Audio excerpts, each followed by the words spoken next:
Welcome, ladies and gentlemen, to the Tri-Cities Chamber of Commerce 2020 provincial election candidates debate for the riding of Coquitlam Burke Mountain. I'd like to acknowledge that we are gathered today on the ancestral and unceded territory of the Coquitlam First Nation. My name is Stephanie Booth. I'm a Port Moody resident and I'm past chair for the Tri-City Chamber of Commerce, and I will be the moderator for today. Today we will be hearing from our candidates in the riding of Coquitlam Burke Mountain and their party platforms and their plans for our community and our province. If you're watching live and have questions, please post in the comments.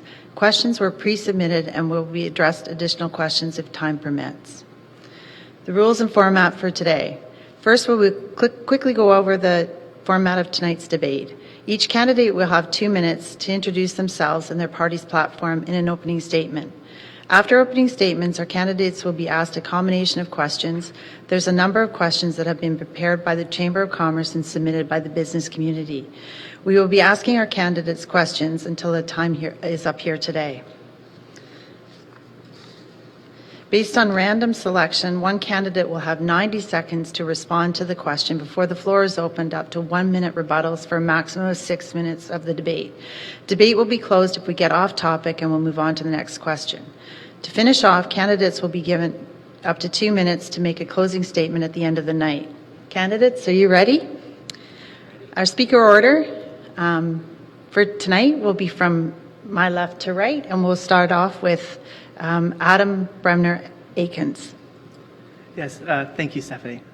I'm honored to be here tonight, and I'm honored to be on the stolen territory of the Coast Salish peoples. And I want to acknowledge that we are gathered on the Coquitlam People's territory, so thank you for letting us be here tonight. For the last 3 years, the Green minority government has pushed the NDP to consider both the people and the environment in their legislation. As we look into the future, many of us see COVID-19 at the forefront. While COVID-19 is the most pressing issue currently, we face multiple crises in terms of climate, housing, opiate, and mental health. A vote for BC Green Party candidate will ensure a fair and just transition away from fossil fuels, an immediate ban on fracking, and zero subsidies going to fossil fuel corporations, and resulting in a carbon-neutral BC by 2045. A focus on creating affordable and dignified housing that meets individuals' needs, and make comprehensive mental health care part of public health. We will stop old-growth logging and take back our forests from huge corporations and multinational companies. By making deliberate and strategic choices on how we navigate COVID-19, we can seize new opportunities from these challenges. Some of our solutions include ending the privatization of our long-term seniors care, benefiting long-term senior care homes by increasing staffing ratios, providing income for stay-at-home parents, assisting the government and businesses in creating flexible work arrangements, including working from home and optimal scheduling, implementing the principles of basic income into our societal safety net, starting with persons with disabilities and youth aging out of foster care. The Greens will prioritize our actions to address immediate challenges while at the same time ensuring our actions address long-term goals. The investments we make today will help build a stronger and more sustainable economy for the future. Thank you. Thank you, Mr. Bremner Atkins. Now, Ms. Isaacs. Thank you, and good evening, everyone. And first of all, I'd like to thank the Chamber for putting on this debate this evening. I'm delighted to be here and connect with the people in Coquitlam Burke Mountain. For those who don't know me, I'm Joan Isaacs, and I'm running for re-election, and I'm happy to provide a little bit of background information about me. Before I was your MLA, my career began in the financial services industry, where I spent over 30 years helping people meet their financial goals. I worked with nonprofit and for-profit organizations, and as a business owner and consultant, I understand the day-to-day challenges of business owners. I am community-minded and passionate about youth and families, seniors, housing and homelessness, mental health, and restorative justice. I was elected in 2017 and held the position of Official Opposition Critic for Health, with a focus on seniors. During this time, I received a Seniors Advocate Award, which was only given out to 6 people in North America. So I'm very proud of the work that I did as Seniors Critic. In 2019, I was appointed the Assistant Deputy Speaker, which was also quite an honor. I introduced a private member's bill that would provide high-dose flu vaccination to seniors living in residential care homes, which would protect seniors from contracting the flu. My other portfolios were social development and poverty reduction, and recently children and families. Everything and every one of us is connected in one way or another. And as a person who is passionate to help people and build better communities, I want to use my experience not only from my business and my political side, but as a hockey mom with 2 sons, a mom who struggled to find daycare, and as a wife and business partner with my husband. Coquitlam has been our home for over 35 years. I love my community. We are so fortunate to have a diverse, welcoming, and inclusive city. It was an honor to represent you in the past, and I hope that I earn your vote again this time. Thank you. Thank you, Mrs. Isaacs. Mr. Donnelly? Thank you, Stephanie. I'd like to thank the Tri-City Chambers for hosting tonight's event, Tri-City Community Television for broadcasting, and all of you for tuning in. I acknowledge we're on the traditional and unceded territory of the Coquitlam First Nation. My name is Finn Donnelly. I'm your BC NDP candidate for Coquitlam Burke Mountain. Many know me as a former Member of Parliament, which I served for 10 years. I was also a Coquitlam City Councillor for 7 years. And prior to that, I was known for twice swimming the 1,400-kilometer length of the Fraser River to draw attention to its declining health and threats to salmon. I've lived in this community my entire life. I've seen firsthand the devastating impact COVID has had on people, families, schools, and businesses. John Horgan and the BC NDP have been working hard to keep our province safe during the pandemic. Now it's time for you to decide who you want to lead us through the recovery. I'm ready to join John and the NDP team to help ensure a strong, stable recovery that includes everyone. Our platform delivers by investing in people and the programs and services you need right now. Now is not the time to go backwards with Andrew Wilkinson's plan of service cuts and privatization, which you will pay for. We simply can't afford that. On October 24th, let's move forward together. Please vote Finn Donnelly, BC NDP, for Coquitlam Burke Mountain. Thank you, Mr. Donnelly. Now we'll get to the debate questions. The first question, or the first round of debate, is on COVID-19. So what plans does your party have to both stimulate economic recovery, help tackle the significant amount of debt our province has now taken on through COVID-19 responses? And I'll start with Mr. Bremner Aikens. Thank you. Yes, COVID-19 has been devastating not only to our economy, but to families and individuals. And we have a plan for that. So the BC Greens believe we should start off first by defunding our fossil fuel industry. We spend billions of dollars a year funding what is destroying our planet. That needs to stop immediately. We need to transition that money into new grants for businesses. We're proposing a $300 million grant to help small businesses survive the winter in terms of paying 25% of their rental costs. We want to move our province so we can create sustainable jobs, and that includes investing $500 million into sustainable energy projects, and transitioning oil workers out of the oil industry and into jobs that they can be secure in for the future. We also need to look at why our economy has failed so horribly within the pandemic and look at how to build resilience within the economy so the next time we have a collapse like this, we do not have families who are struggling every day to get by, so people can feel secure and safe in their communities and can continue to live happily within Coquitlam. Thank you. Thank you, Mr. Bremner Aikens. Ms. Isaacs, a 1-minute response. Well, I think, is that on? Yep. Okay. There's no doubt that COVID has had a very impactful and negative effect on a lot of people. Families are suffering. They had to shift their lifestyle. Businesses are struggling. They had to shift their business model. Seniors had to shift their visiting. Children had to shift going from school. And we are now feeling the impact of some of those changes. As a society, we like to interact together. We haven't had that up until a few months ago when we started the recovery. But we have to look at what COVID has happened in our personal lives, in our business lives, and we have to think about how we're going to move forward. How are we going to move forward in a COVID environment and get the economy back up and running? Everything is dependent on the economy. Our social services programs, our education, our healthcare system. We have to get the economy going, and if we don't do that, we're going to fail all of our citizens. Thank you, Mrs. Isaacs. Mr. Donnelly?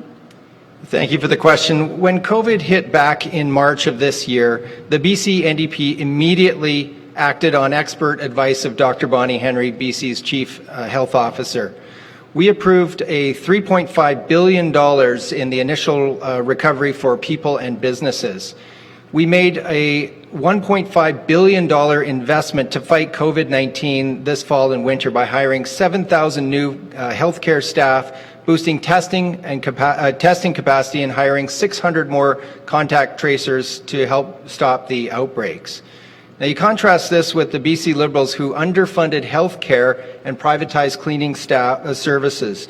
Their cuts weakened seniors' care and forced people to work at multiple facilities. Care homes were understaffed, making some outbreaks worse. When the BC Liberals left office, 9 out of 10 seniors' homes weren't staffed adequately. The BC NDP is keeping people healthy and safe by investing in healthcare and focusing on recovery. Thank you, Mr. Donnelly. Mr. Bremner-Aikens, would you like to rebuttal? No, thank you. Mrs. Isaacs, would you? Yes, thank you. So actually in March, the legislature came together understanding some of the impacts that businesses and families were going to have under COVID. We all agreed together to allow a $5 billion package of aid to come to businesses and families. What ended up happening is $1.5 billion was actually earmarked for small businesses. That never flowed.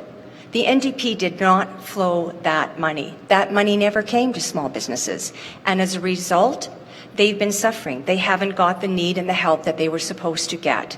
And instead, we have an election happening, and Mr. Horgan and the NDP are announcing this $1.5 billion as part of their platform. Look, we have to get the economy going. Our platform is going to eliminate the PST to 0% for the next year and set it at 3% the year after. That is what's going to help customers keep more money in their pocket. It's going to be a 7% savings that people will realize right away. There's no paperwork to rebate. There's no need to apply for an application or a grant. This is going to be in people's pockets right away. Thank you, Mrs. Isaacs. Mr. Donnelly? Yes, what Joan and the BC Liberals have been saying about the $300 million that was earmarked for small business that has not been flowing is categorically untrue. It's just not true. The BC Cabinet has approved this money. Treasury Board has approved this money. It's sitting with the public service. It's being distributed. Now it's open to businesses to claim that money. There's no government that could come in and turn that around. The article in the Globe and Mail does not cite any specific sources. It's not true. This money is flowing. That's what the BC NDP has done, is taken time to consult with business, with labor, with communities, with First Nations, and took a bit of time to get that money right. We wanted to get the targets, whether it was the tourism sector, to ensure that those funds would help businesses. Thank you, Mr. Donnelly. On to the next question on housing and development. Approval for new commercial and housing projects can face extensive delays and take several years to achieve through the local government and the planning process. These delays add dramatically to the cost of a project, often putting the project itself at risk. How can the provincial government assist the local level of government to accelerate the planning and decision process? We'll start with Mrs. Isaacs. Thank you, and thank you for the question. Well, it's no doubt that we have to get our housing supply to a greater level. We have to provide a range of mixed housing that includes condos, townhouses, lane homes, and single dwellings. We have 50 to 60,000 people moving into the province every month, and they need a place to live. We also have a landscape with rivers, oceans, and mountains, so it's very difficult to move outwards. We always have to go up and densify. So we need to create a model where we have some mixed housing units. We need to work with municipalities to streamline the process, to create efficiencies, and to get construction workers to work. Getting the supply side up will help to look after both home ownership, and it'll also help on the rental units. Thank you, Mrs. Isaacs. Mr. Donnelly? I think we need to, the provincial government needs to work with municipalities, listen to what their concerns are, and help expedite the housing process, application process. What I've been hearing from constituents and people that are very concerned is about affordability in this election. The BC NDP is listening. The BC NDP has approved 25,000 affordable housing units in 3.5 years. That's more than the BC Liberals did in 16 years, and we have another 89,000 planned. There's 589 new affordable housing units that have been approved for the Tri-Cities, including a new and expanded Hoy Creek Co-op for 132 units, and a new affordable housing project on Ozeta Drive in Coquitlam. The speculation tax is starting to work. 11,000 condos are now being used for long-term rentals instead of sitting empty. We introduce a rent freeze to help renters that may be hardest hit by the pandemic. These are affordability measures that will help people in the Tri-Cities, in Coquitlam, Burke Mountain, and British Columbia. Absolutely. Can we do more in terms of working with municipalities? That has to happen. Thank you, Mr. Donnelly. Mr. Bremner-Eakins? Yes, thank you. I don't need to talk to constituents to know that our housing prices and rental prices are extremely overvalued. I myself was looking to get into the rental market, but realized I can't afford to live in the community because I don't have the financial resources. So I understand people are hurting and people cannot afford to live here, and that is a serious problem. So what we need to do first is establish a nonprofit organization to deal with co-op housing. This way we're not looking for companies to profit off housing, and we can keep rental prices lower. Also, we're looking to close loopholes within the speculation tax that the NDP left open for foreign buyers to jack up prices, and we need to make sure that we close loopholes that stop satellite families from coming to British Columbia and buying our houses and preventing people who may not be able to afford the increased prices by new families coming in to live here. So thank you very much. Thank you, Mr. Bremner-Eakins. Ms. Isaacs, would you like to rebuttal? Thank you. Actually, the NDP broke their promise of making housing more affordable. It has always come down to supply and demand. The NDP promised to build 114,000 affordable homes, but they've only actually built 2,963 units.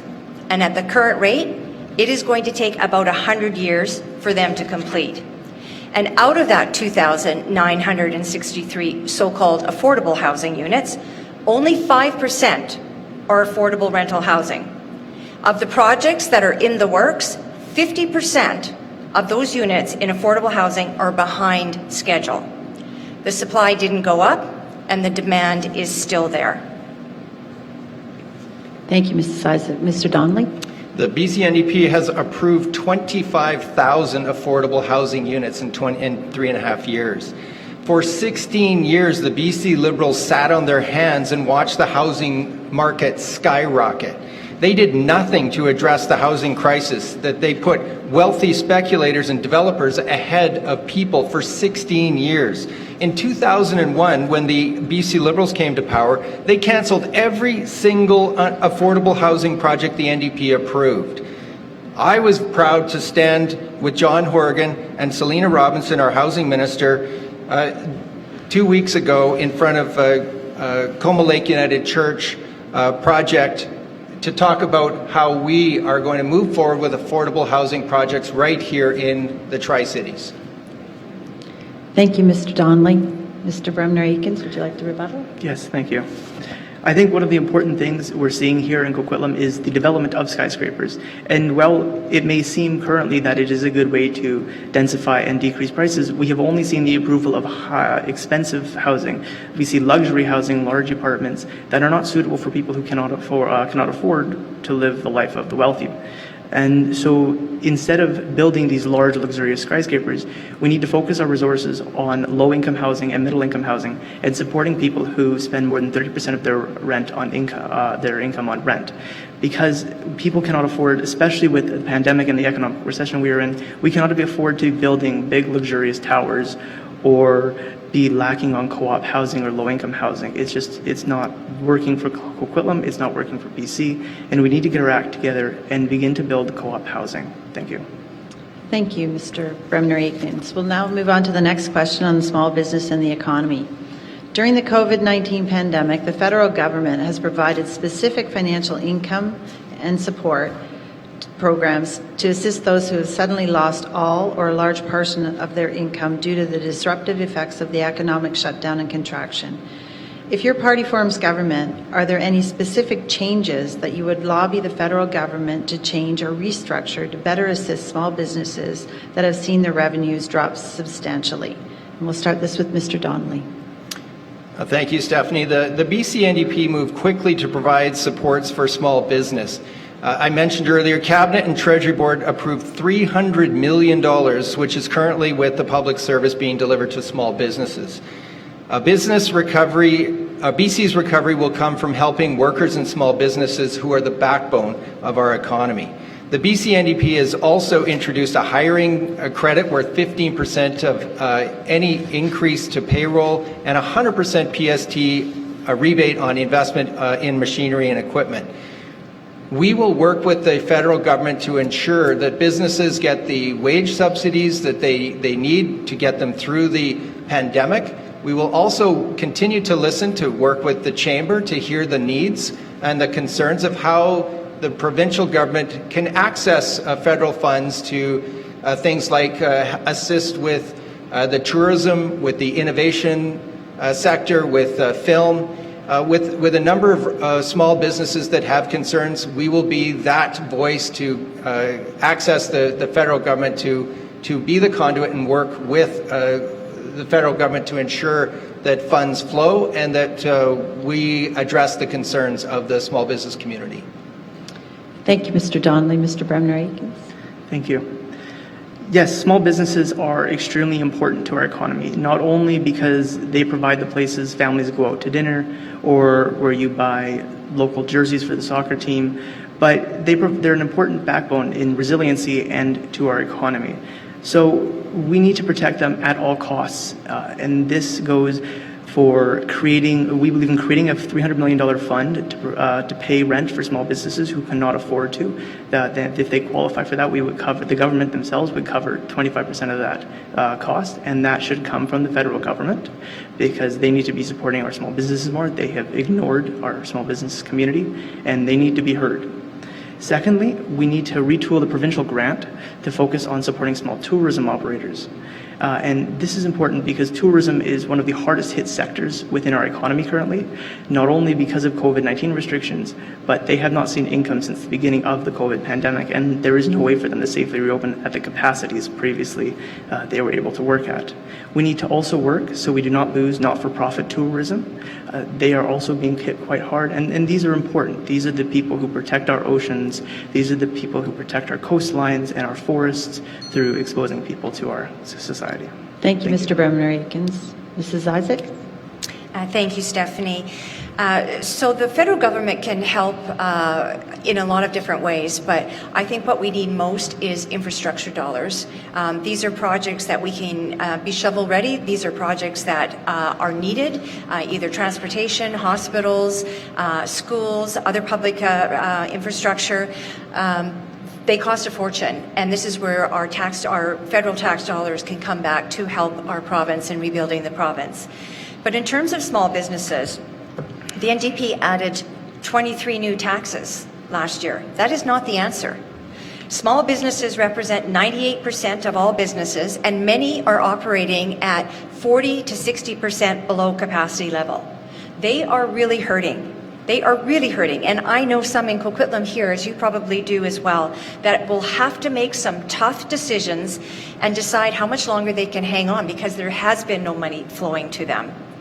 Many businesses had to let their employees go, and their businesses are suffering. 1/4 of the businesses say they may go bankrupt. Thank you, Mrs. Isaacs. Mr. Donnelly, would you like to rebuttal? Yes, the BCNDP eliminated MSP for people and businesses. We reduced hydro rates. We eliminated bridge tolls. We also reduced ICBC rates. These are steps that will help small businesses in our community by allowing people to have more money in their pockets to purchase the products and the services that they need. The BC Liberals are promising a PST cut that doesn't help people with their rent, groceries, insurance or childcare. Our plan puts money in people's pockets directly to assist them to get the things that they need. Thank you, Mr. Donnelly. Mr. Bremner-Akins, would you like to rebuttal? Yes, thank you. Yes, small businesses are suffering, and we have seen a lack of action from either two parties. If the BC-NDP really wanted to help small businesses, they wouldn't have collapsed our government. That is where we can get funds to small businesses. That's where we can decrease regulations. That's where we can improve the ability for small businesses to function. But yet here we are in an election that is not helping small businesses, not helping people, and not helping our province move forward out of this recession and out of COVID. Thank you. Thank you. Mrs. Isaacs? Thank you. Well, the NDP may have said that they've eliminated the MSP, but they simply renamed it the EHT, which is the Employer's Health Tax. This is absolutely crippling companies and businesses. We hear from businesses all the time of how difficult it is to manage the payments for the EHT as well as the administrative burden. Some people have actually had to hire a bookkeeper to look after the accounting, which added on another expense. Right here in Coquitlam, we have Urban Gate, who had 80 employees. He's now down to 12 employees because of the employer health tax. Gabby and Jules had to lay off their staff. Every one of these businesses had to increase their prices, which meant it was downloaded to you. So life didn't get more affordable. It actually got more unaffordable. People have lost their jobs. The small business owners feel terrible. They know there's a family and a paycheck behind that person that they have to lay off. And it is a direct result of the EHT and all the accumulation of taxes. Thank you very much. We'll move on to the next question regarding health. A recent Angus Reid survey found that health care was a #1 issue for voters 55 and over in BC. While COVID-19 has been front and center, the province is still facing issues with the opioid crisis, mental health in the homeless population, and more. What health investments is your party prioritizing and why? And we'll start with Mr. Bremner-Akins. Yes, we believe immediately we should incorporate mental health care into the MSRP, because we see mental health care is not only extremely important regularly, but with COVID, we have seen an increase in mental health cases. We have seen an increase in depression, anxiety, all as a result of social isolation. And this is one of the most important things we believe in investing in. We also need to increase investments so we can hire more nurses in hospitals and for our long-term care homes. And we need to incorporate long-term care into our public health system so we stop the profit-taking of companies caring for our elders. Thank you. Thank you. Mrs. Isaacs? Thank you for the question. There's no doubt our health system is vital to everything that we do. We rely on it. It's one of the best healthcare systems in the world. We're very fortunate to have it. It does have stresses. It does need some overhauling. It does need some modernization. But on the point of mental health and the situation that COVID has accelerated some of the anxiety and the stress that people were already experiencing, it really has made a difference with isolation, without being able to interact with other people. We've seen it from young ages of school children who weren't able to go out and play with their friends.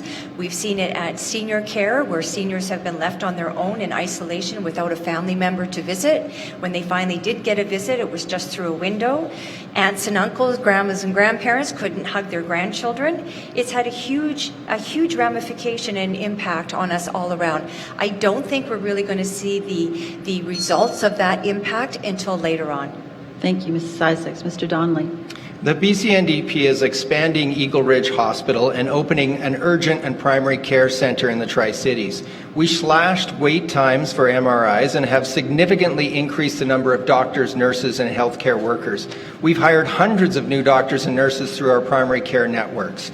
Under the BC Liberals, wait lists for surgeries and tests grew, and they privatized cleaning services in hospitals. They left senior care homes understaffed. Andrew Wilkinson sold land off in Surrey meant for the Cloverdale Hospital. The BC Liberals cannot be trusted to improve health care.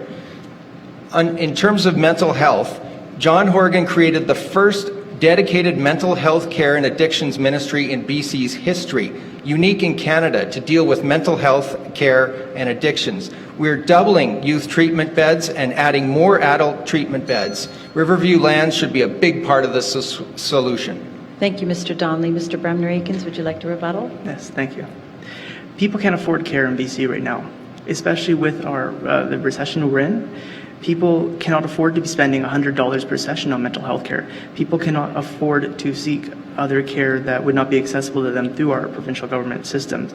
And so we need to expand that. We need to increase funding to our hospitals so we can update and modernize them, especially in communities that are rural. And even here in Coquitlam, we have a lack of medical services in our immediate area. And so we need to improve that with more local clinics for people to go to if they have smaller injuries, preventing them needing to go to the hospital, racking up costs there. And we also need to start investing more in our healthcare workers in our hospitals. The NDP has underfunded healthcare workers' salaries, and they have provided them with not enough PPE equipment. They have left them to fend for themselves in hospitals, and this is not acceptable, especially when we're in a pandemic. We need to be funding our hospitals more. We need to be raising the wages of our healthcare workers, and we need to be supporting them with everything the government can. Thank you. Thank you. Would you like to rebuttal? Go ahead. Sure. Thank you. Absolutely right. We need more care. We need to modernize our system. We can move to a virtual care, which we have done during COVID. We can expand that virtual care program. We can do an online prescription renewal program so that you don't have to go to the doctor or see a physician every time you need to renew a prescription that you've had on an ongoing basis.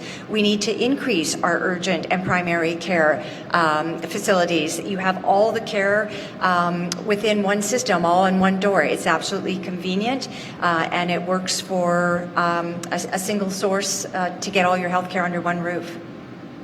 Thank you. Mr. Donnelly? I just want to correct Adam. I think he may have been thinking about the BC Liberals who have underfunded health care. We have actually increased funding for care homes.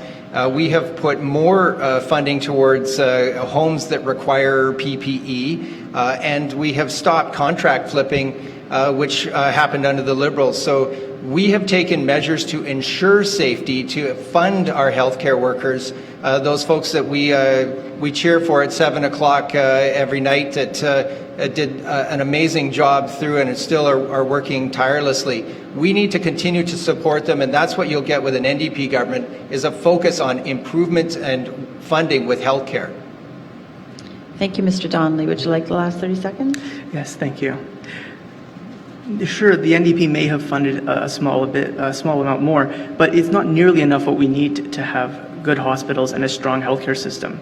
We need not only a plan to increase funding to our hospital system, but a plan to increase funding to healthcare workers who are struggling to survive. They cannot survive on their salaries right now. They are working long hours on dangerous jobs, and they need to be compensated for that. As well as we need to have a plan to prevent visits to hospitals. We need to engage in preventative care so people don't end up in our hospitals. Thank you. Thank you. On to the next question regarding our schools. With the second wave upon us in BC, what is your government's plan for our children in the public school system across British Columbia, especially if cases continue to trend in the wrong direction or outbreaks are linked to our schools in our province? Mrs. Isaacs. Thank you. Well, education is one of the most important things that we can provide for our children. It's an absolute priority, and that we have seen that children have missed out on some of that social interaction with their friends. We are always following the guidelines of Dr. Bonnie Henry. We follow that for the back-to-school opening plans.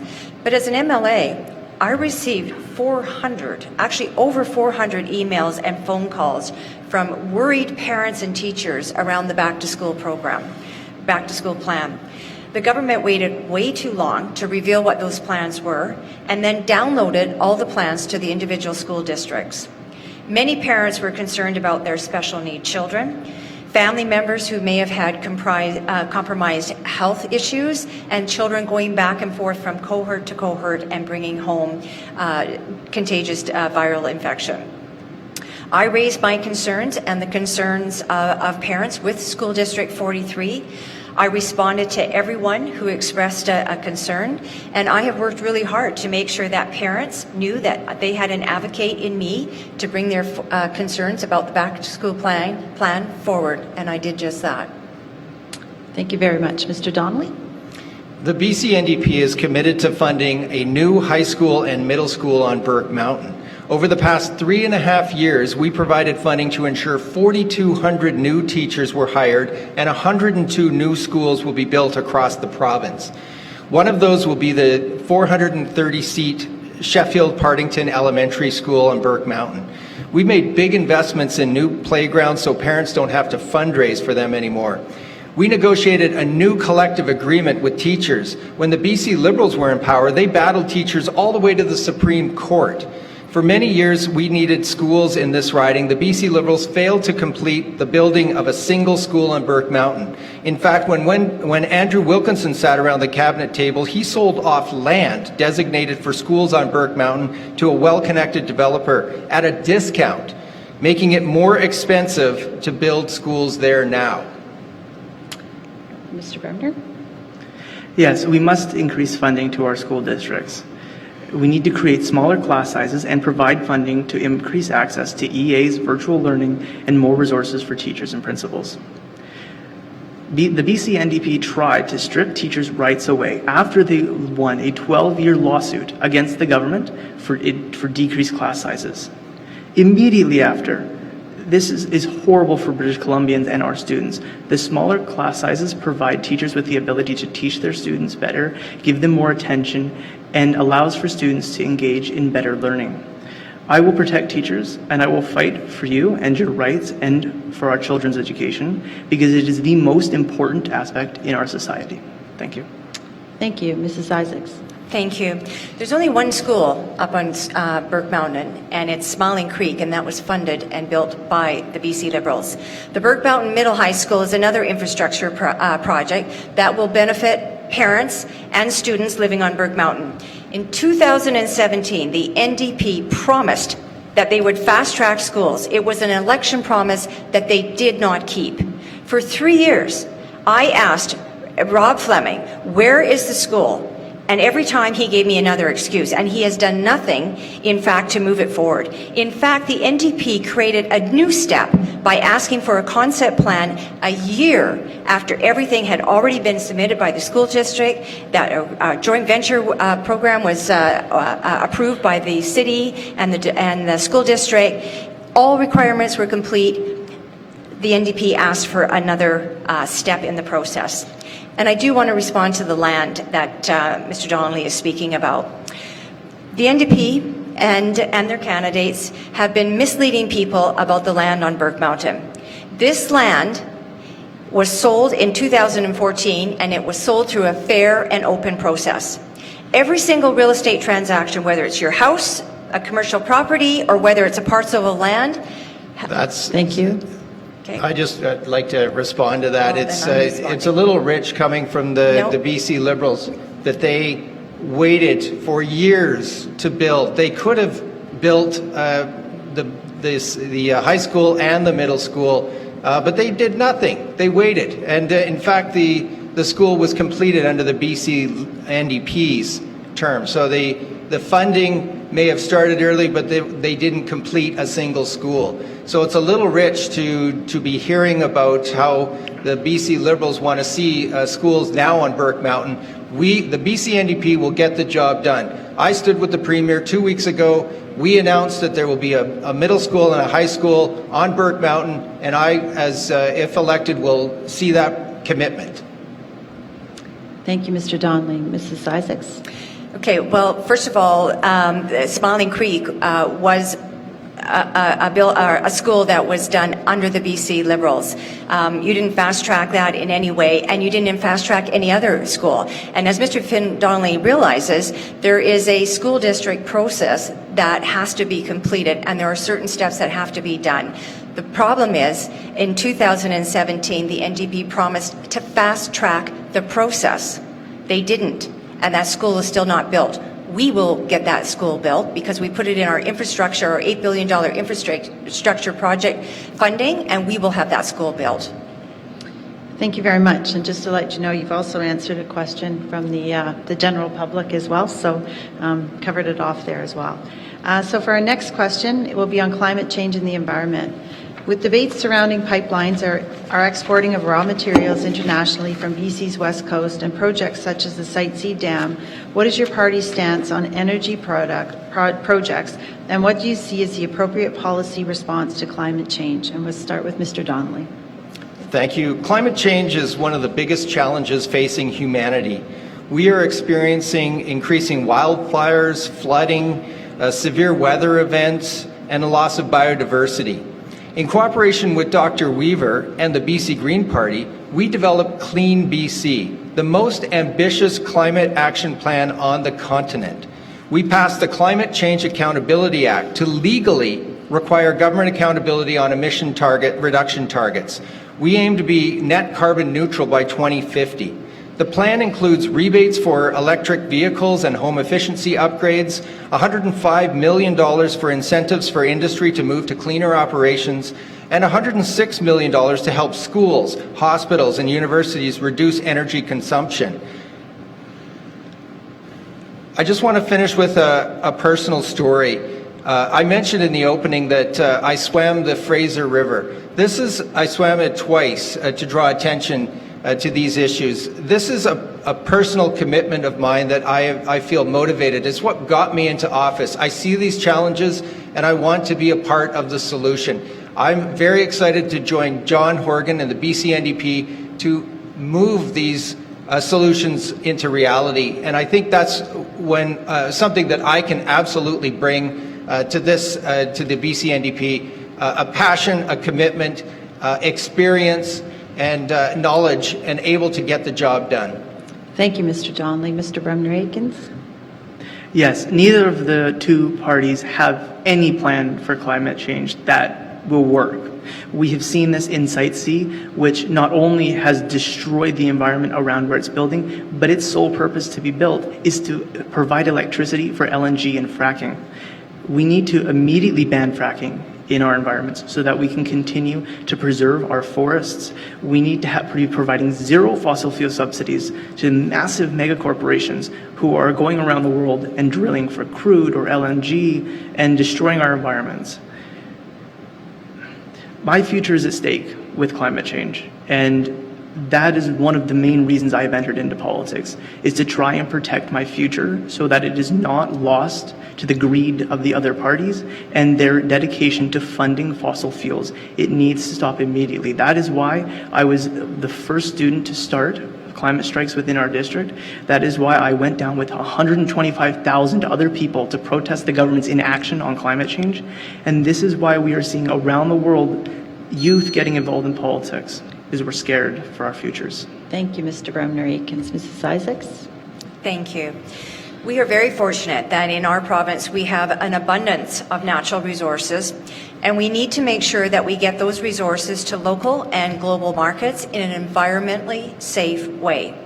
We always need to balance the benefits of economic development with the environment. The BC Liberals will make sure that BC has competitive tax policies to attract companies and have them invest here. The PST to zero will be attractive, and so will be the small business cut to small businesses. Andrew's plan will ensure that our regulations and permitting processes are working efficiently, again, to balance the need of the resources, the jobs that they create, and protecting the environment. We've been a leader in renewable energy, and we need to continue to review and evaluate best practices. Thank you. Mr. Donnelly? Our commitment to climate change is, I've just outlined our plan, parts of our plan. Our plan is on the website that all can view. I'm surprised that Adam would say that we don't have a plan. We worked on it together with the BC Greens. I also want to comment that we will protect clean water in British Columbia, creating a watershed security fund to conserve, protect, and restore watersheds for public good. The BC NDP will expand BC's popular provincial parks by creating new campgrounds, trails, and protected areas while increasing funding to improve infrastructure in the park ecosystems. We will invest in new strategies aimed at protecting wildlife and habitat. We will implement the recommendations in the Old Growth Strategic Review to protect more old growth forests in addition to the 353,000 hectares protected in September. While in power, the BC Liberals cut funding for environmental conservation, protection, and restoration. They handed control of environmental oversight to industry, and they cut funding to service to our BC park system. Thank you, Mr. Donnelly. Mr. Bremner-Atkins? Thank you. Clean BC began as a great bill, but when we collaborated with the NDP, they took the most important parts out of it and left it as a shell of its former self. The NDP's climate plan includes funding fossil fuels to the tune of over $6 billion a year of taxpayer money. It includes fracking and destroying our forests and cutting down our old growth forests, which are some of the rarest forests in the world, and we are lucky to have even the few we have left in BC. What we need to do is sit down and actually come up with a climate strategy that doesn't allow for fossil fuel productions in our province, that doesn't allow for fossil fuels to be funded by taxpayer money, that doesn't allow for the destruction of our environment for profit. We have resources, but we need to leave them be. We need sustainable forestry management. We need to stop cutting down old growths, and we cannot take any more fossil fuels out of the ground. And so I ask both parties, are you willing to commit to banning fossil fuel subsidies, taxpayer money that is funding the destruction of our planet? And will you protect all old growth forests, not just sections of it?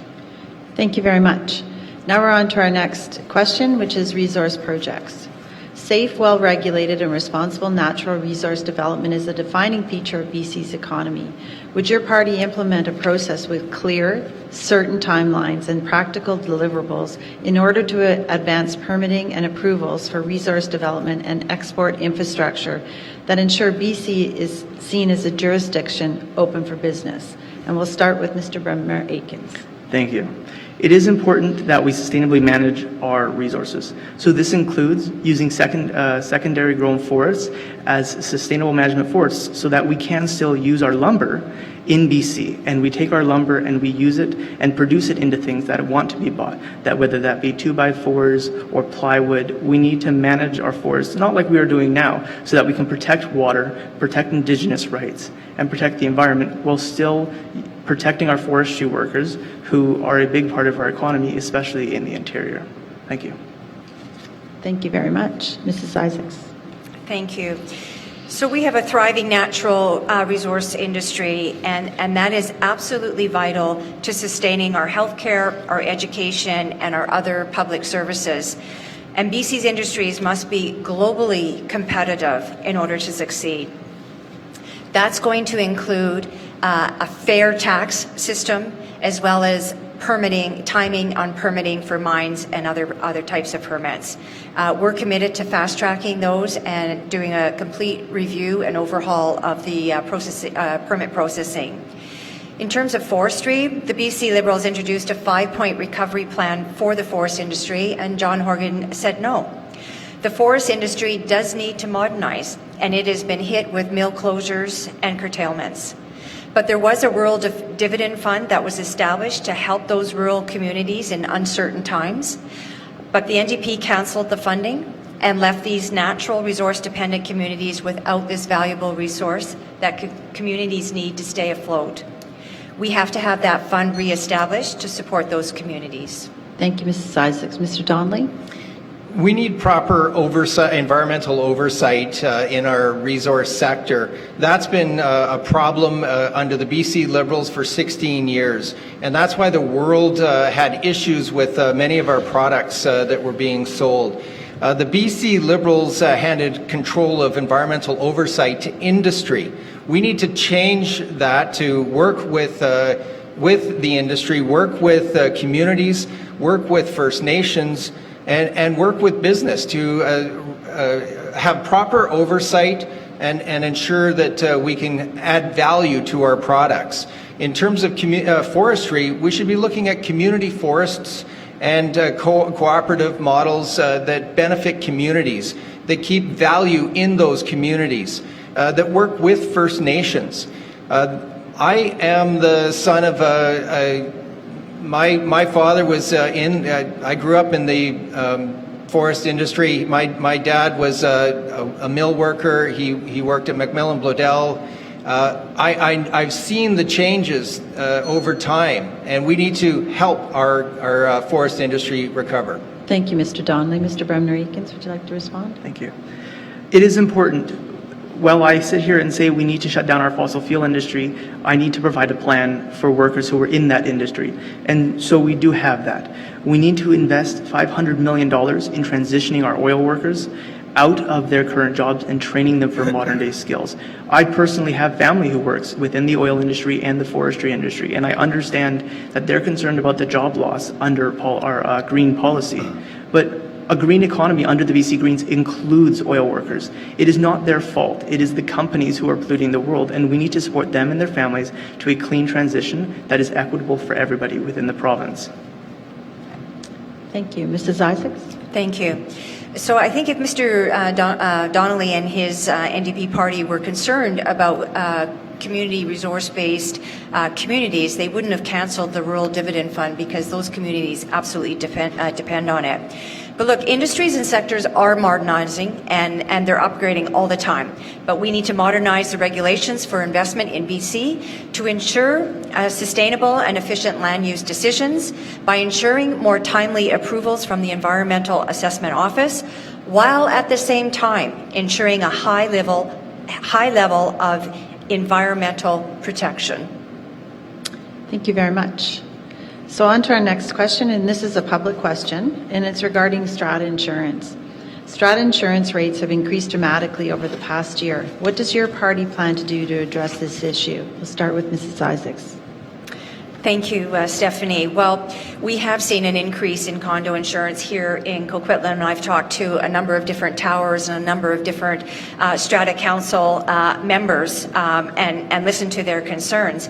It has been something that's had a little bit of a lifespan for 2 years already. It's already been in the works for some time. Some of our condo neighbors here have had an increase in their monthly strata fees. The insurance has gone up 400%. The deductibles have skyrocketed as well. It's impacting seniors who are living on a fixed income and young families who just manage to get into housing and have to budget for every single penny. This is a huge problem. It's not going away. The NDP has done absolutely nothing to help strata owners with the rising costs. They could have dropped the sales tax on insurance premiums, but they chose not to. Thank you, Mrs. Isaacs. Mr. Donnelly? Just a note on the tax on insurance premiums, that would amount to approximately $20 per unit. So we need a substantial change to address this problem. I also have spoken with strata managers, and I spoke to my own strata president. He's very concerned about this issue. I committed to him that we will work together to solve this problem. The BC NDP begun addressing the problem by closing loopholes and improving regulations to create more transparency. We now require transparency on broker commissions in excess of 20%. We're working with all parties to develop solutions. This is a problem that has happened over years, and it will take some collective effort to make this, to find the solutions. Even the BC Liberals say there's no silver bullet, and that their own proposals are, quote, not going to solve the problem in and of itself. That was Todd Stone in February of 2020. And I think that's right. Thank you. Mr. Bremner-Akins? Yes, it is extremely important that we bring down the rising cost of strata insurance, not only because our current rental prices are already too high for some families to afford, but it is too high for what it offers. So what we would need to do is convene a task force to immediately give us strategies in reducing the cost of strata. This task force should include insurance brokers, insurers, and strata owners, because we need to include everybody in this plan, and we need to include some of the smartest people we can to make sure that we find the best solutions for British Columbians in lowering the costs of living. Thank you. Mrs. Isaacs? Thank you. Well, we did debate the strata insurance bill and the bill that Todd Stone brought forward and the bill that the NDP brought forward. And it's the NDP bill that that ended up to be the weakest bill ever. In fact, there were 16 sections that were debated section by section. 14 of the 16 sections that are supposed to help strata owners with reduced cost of their premiums and their deductibles and to put in some preventative measures are actually going to be done behind closed doors in cabinet. They're cabinet decisions. They're not decisions that would be debated in an open and transparent way. So we need open transparency. We need disclosure. I agree. We need to have a committee to look at this and really dig down into best practices, best rates, all the elements. It's a very complicated issue, but we have to look at all the elements and bring them all together and make sure that we can do something for this, because this is a huge problem. Thank you. Mr. Donnelly? I agree with Adam that I think we absolutely need a task force to look at this, to bring people together to get the best minds to solve this problem. And I think we should work across the aisle. All parties should be working together on this. I think this is a nonpartisan issue, and it's something that's going to require a collective effort to solve the problem. We need to work together on this issue that affects everyone. It affects everyone living in essentially condos and strata units. And that's requires a collective effort. And I think that's something where parties can come together, work together, and make the solutions and create the solutions needed. Thank you, Mr. Donnelly. Okay. So let's take us now to homelessness. Homelessness affects us all, whether it be in business community or the larger Tri-Cities community. What will your party do to address this growing issue? And we'll start with Mr. Donnelly. Since coming to power, the BC NDP has housed thousands of people in 3,800 supportive units in 30 BC communities. We ended tent cities in Oppenheimer Park, Maple Ridge, and Wally, and introduced modular homes to house people. Our investments stopped homelessness from increasing for the first time in years, according to the homeless count. If elected, we will build 10 new complex care homes with more on-site psychiatric and nursing care to support those who need higher level of care to get well and succeed in housing. Under the BC Liberals, homelessness tripled. Tent cities grew in communities across the province. Housing prices skyrocketed 30% in Metro Vancouver between 2014 and 2017, while Andrew Wilkinson sat at the table and watched it happen. Thank you. Mr. Bremner-Akins? What we need to do is immediately tackle the issue of homelessness and where it comes from. And first off, that would be tackling our social safety net. It is not catching everybody who is falling through it, and that needs to change. So we need to invest in young adults moving out of government care, as they are the most likely. We need to invest in our low-income communities. We need to invest in our First Nations communities so that we don't have homelessness in the first place. But what we also have to do is transition homeless people from the streets into housing and either get them mental health help or addiction support or a job so that they can begin to have stability in their life and make money. And so the strategies we can use is we can begin to build housing that will house homeless people, will give them the strategies and techniques that they need to get jobs. We need to provide funding so that they will be able to thrive within our society and rejoin our society once again, because we've pushed them out and we need to bring them back in because nobody wants to live on the street. Thank you. Mrs. Isaacs? Thank you. Well, homelessness is a growing issue, and it's a growing issue that affects cities all across the province. One of the things that we have to do, I think, is collectively better identify who's homeless and why, and then provide the proper supports. People are homeless because they've lost their job, or they've been evicted, or they don't have any money to pay rent. They need housing.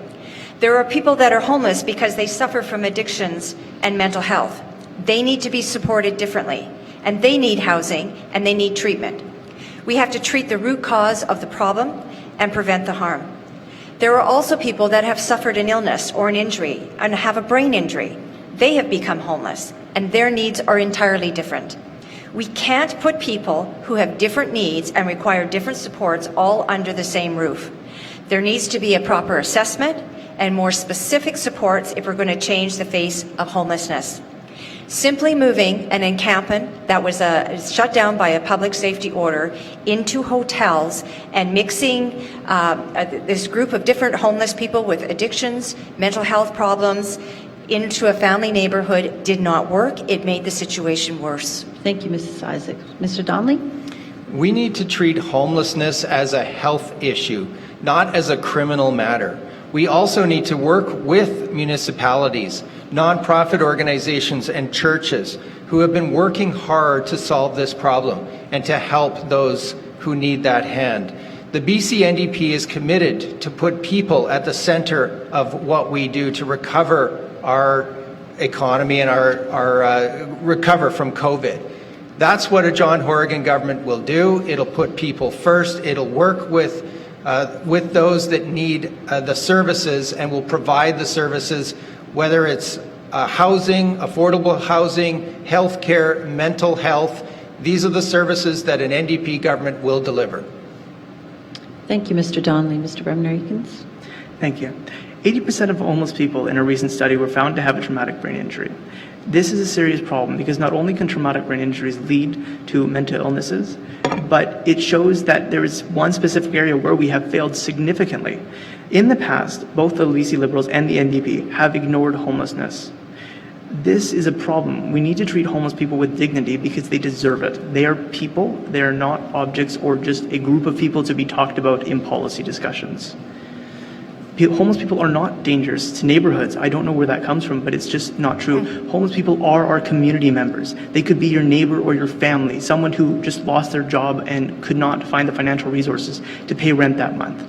These homeless people deserve to be talked about as people, not as politics. And we need to start respecting homeless people more and providing them support, love, and housing so that they can get back on their feet and back into our community, making our lives better.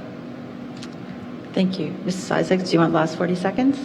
40 seconds? 40 seconds. Thank you. So the NDP was not committed to the community, the residents or the businesses in those neighborhoods. In fact, there was no consultation. There was no public awareness. Nobody knew that that was happening. People just showed up in the hotels. This exact same thing happened in Coquitlam. The city of Coquitlam wasn't notified, the councillors weren't notified, the fire department wasn't notified, and the police department were not notified. And crime has increased significantly in family neighborhoods. We're seeing more vandalism, open drug use, discarded needles, and people who don't feel safe in their own neighborhoods because of the aggressive behavior and street disorder. We're going to invest $58 million to fight that crime, hire 200 more police officers and 100 more psychiatric social nurses and social workers to establish mobile crisis response teams like the CAR 40 program that's been very successful. Thank you very much. So we have time for one more question. This is a public question. Many young people are having to take on massive debt to attend university, college, or trade school. What is your party doing to support young people with education, debt, and other skills training issues? And we'll start this one off with Adam. Yes, thank you. I myself am a political science student currently at SFU, and I understand universities are costing more and more every day. Transportation to and from universities, while not happening now because of COVID, are only increasing, not to mention the increases in rental pricing. So one of the things we immediately need to do is to make universities, public universities and colleges tuition free. We've seen this work in multiple countries around the world. This not only benefits students, but it benefits our economy because it may cost us tens of thousands, $15,000 to put someone through university, $20,000 depending on what they're going in for. But that cost to society is reflected positively at the end of the day when people go and they get jobs that require high education standards. They bring more businesses to BC, they bring higher paying jobs, and they are able to invest more into our communities. Thank you. Mrs. Isaacs? Thank you. So two of the issues that students face is basically their cash flow. How are they going to spend money on their everyday living? And how big does that debt get when they're going to school for multiple years? So part of that is the cost of living. So we have committed to student housing to allow students to go to school close to where they are doing their studies. Cheaper, more friendly housing that is more affordable for students while they're going to school, and that's the main thing, is the cash flow and increasing the debt. Thank you. Mr. Donnelly? The BC NDP eliminated interest on student loans. We restored tuition-free adult basic education and English language learning, helping people who want to upgrade and pursue their dreams. We eliminated tuition for former youth in care, enabling more than 1,100 young people to attend post-secondary. We expanded the $4,000 BC Access Grant so that more low and middle income students can pay for tuition and textbooks. We added thousands of new seats for apprenticeships. When the BC Liberals were in power, tuition fees tripled and student debt dramatically increased. Andrew Wilkinson said students would get, quote, carried away when we eliminated interest on BC student loans. Clearly, the Liberals oppose this. We're focused on setting students up for success when they graduate, not leaving them with crippling debt. Students deserve an affordable, quality education that opens up opportunity for them. That's what you'll get with a John Horgan BC NDP government. Thank you, Mr. Donnelly. Mr. Bremner-Aikens? Thank you. Students are already facing extremely high rent rates, extremely high insurance through ICBC, the increasing costs of living in Vancouver and the Metro Vancouver area, and we are only seeing increasing prices within our community. This is why it's so important that we not only make universities and colleges tuition free, but we get rid of pre-existing student debt. So students are not weighed down for 10, 20, even 30 years with student debt, and so that they can go and begin to build wealth, either through their first home purchase, or through buying an apartment, or through investing their money into something that can allow them and their families to prosper in the future. Thank you. Anything further? Mr. Donnelly? I'll just add one thing that I think Adam brings up a good point, that it's not just education that's important in students in their affordability in their lives. We've provided a rent freeze to help with housing, the housing costs. As I mentioned earlier, we're focused on more affordable housing. We need to bring in more affordable housing options so that students have affordable places to live as they go to school. That's a focus and a commitment of the BC NDP. Thank you very much. And that concludes the formal debate portion of this evening. And now I'm going to go to closing statements. So each candidate will have 2 minutes for a closing statement. And based on the predetermined order, we're just going to start with Mr. Donnelly first. Thank you, Stephanie. The question in this election is, who do you trust to work for you and your family to tackle the tough challenges that lay ahead? I've lived in my entire life in our community. I've got the experience to be your voice in the legislature. Now is not the time to go backwards with Andrew Wilkinson's plan of service cuts and privatization. John Horgan and the BC NDP are moving in the right direction, working for you. Our platform builds on progress made over the last 3.5 years to improve health care, create jobs and opportunities, and make life more affordable. Together, we can move BC forward for everyone. On October 24th, I ask you vote for Finn Donnelly to become the next MLA for Coquitlam Burke Mountain. Thank you. Thank you, Mr. Donnelly. Mrs. Isaacs? Thank you. I would like to thank the Tri-Cities Chamber for hosting the debate this evening, and thank the other candidates for their participation. There's only one reason why we're here tonight, and one reason only.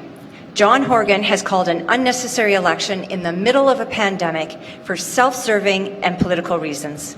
Despite his calling for fixed election dates to assure that governments could not take advantage of high polls and would have to fulfill their mandate, He's called an election anyway.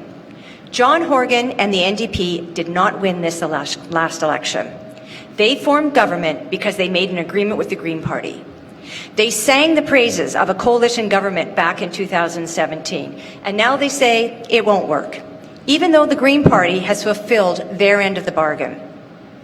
Despite promising the Green Party, promising the Lieutenant Governor, and promising the people of British Columbia that there would be a stable and collaborative government for the next 4 years, John Horgan and the NDP have decided that they should be a majority government and have ripped up the contract and agreement with the Green Party. Instead of working on an economic recovery plan, he's been plotting for his re-election. The BC Liberals have put forward a platform that will get us back to prosperity and address economic recovery with bold action. I'm Joan Isaacs. I've worked very hard to represent the people of Coquitlam Burke Mountain, and I promise that I will continue to advocate and be that voice in Victoria if I am re-elected. Thank you. Thank you, Mrs. Isaacs. Mr. Bremner-Aikens. Thank you. Times are tough right now. Not only do we face a global pandemic, but we're in the midst of a COVID crisis. BC Greens are ready to create a stronger economy, a greener society, and a more equitable province. I am here today fighting for my future, the future of your kids, and the future of our planet. People are suffering, trying to make ends meet, and trying to get through this pandemic together. I will do my best to ensure affordable housing, to clean up our environment, and to commit to things the other parties won't. Banning fracking, banning fossil fuel subsidies, and shifting billions of dollars towards people instead of corporations. Now is the time to make government work for British Columbians. That only happens through electing a BC Green government. And so on October 24th, I want to thank you for your vote. If you are voting for me now or decide at the ballot box, or if you vote not for me. It's important that we work in a democracy that has multiple options, and I'm glad to represent the people of Coquitlam Burke Mountain. Thank you, Mr. Bremner-Atkins. And thank you to all of our candidates. It takes great courage to run for office and work to serve your community. And to the viewers tonight, make sure that you get out and vote on October 24th. If you need more information, please visit www.elections.bc.ca to find the nearest voting location to you. Thank you and have a great night.